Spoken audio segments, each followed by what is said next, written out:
अस्सलाम वालेकुम। मेरा नाम आरज़ू मलिक है और मेरी आज की वीडियो का मौजू है स्टिमिंग। ये दरअसल सेल्फ स्टिमुलेटरी बिहेवियर है जो ऑटिज़म के शिकार बच्चों में पाया जाता है। लगातार जिस्मानी हरकत को स्टिमिंग कहा जाता है और आज का ये मौजू मेरी पिछली वीडियो के साथ जुड़ा हुआ है। इस वीडियो में मैंने रिस्ट्रिक्टेड रेपिटेटिव बिहेवियर्स और एक्टिविटीज़ की बात की थी। स्टिमिंग दरअसल इन्हीं का दूसरा नाम है। ऐसे रवैये या बिहेवियर जिनमें बच्चा हैंड फ्लैपिंग करता है, बॉडी रॉकिंग यानी जिस्म को आगे पीछे झुकाना और उठाना, गोल दायरे में या सीधा लगातार चक्कर लगाना, फिंगर फ्लिकिंग करना वगैरह शामिल हैं।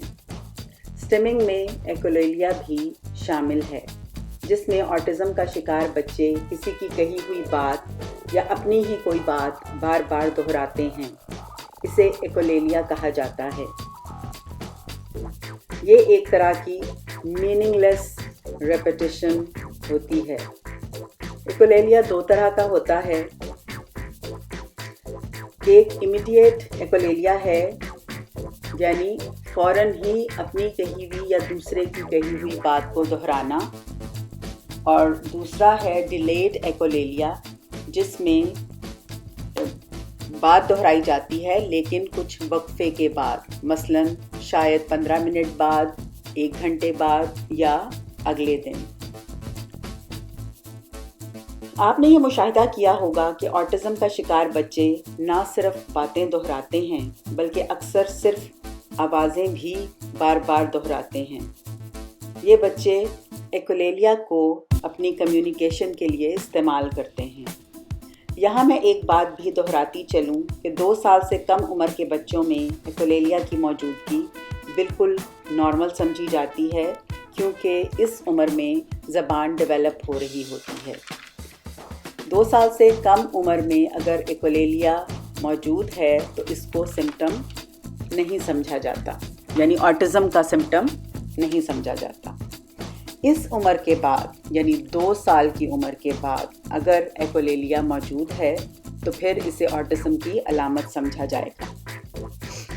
ऑटिज़म का शिकार बच्चों में एकोलेलिया तब ज़ाहिर होता है जब वो या तो स्ट्रेस में होते हैं और या किसी भी तरीके से अपने जज्बात, एहसासात शेयर करना चाहते हैं और वो शेयर नहीं कर पा रहे होते। आम तौर पर यह ख्याल भी किया जाता है कि बच्चों में स्टिमिंग को कंट्रोल किया जा सकता है और अक्सर औक़ात माँ बाप इसकी कोशिश भी करते हैं और इस सिलसिले में थेरेपिस्ट्स की मदद भी ली जाती है। एक लेटेस्ट रिसर्च के मुताबिक, जो कि इसी साल यानी 2019 में फरवरी में पब्लिश हुई, कुछ नौजवान जो ऑटिज़म का शिकार थे उनसे इंटरव्यूज़ के ज़रिए कुछ डाटा इकट्ठा किया गया। ज़्यादातर सवालात इस बारे में थे कि स्टिमिंग की वजूहात क्या हैं और वो स्टिमिंग के दौरान कैसा महसूस करते हैं या उनके एहसासात क्या हैं। इन नौजवानों के जवाबात की रोशनी में 2 अहम बातें सामने आईं कि स्टिमिंग को वो अपनी सेल्फ रेगुलेशन के लिए इस्तेमाल करते हैं, और दूसरी बात ये थी कि क्योंकि उनके लिए सोशल एक्सेप्टेंस नहीं होती, इसलिए भी उनका ये रवैया यानी स्टिमिंग सामने आती है। इन नौजवानों ने इस बात की अहमियत पर भी जोर दिया कि स्टिमिंग एक तरह से एडेप्टिव मैकेनिज़्म है जो उन्हें सुकून देता है और जज्बात का इजहार करने में भी मदद करता है। इसलिए इन नौजवानों का ख्याल था कि स्टिमिंग को ख़त्म करने की किसी भी तरह की कोशिश नहीं करनी चाहिए।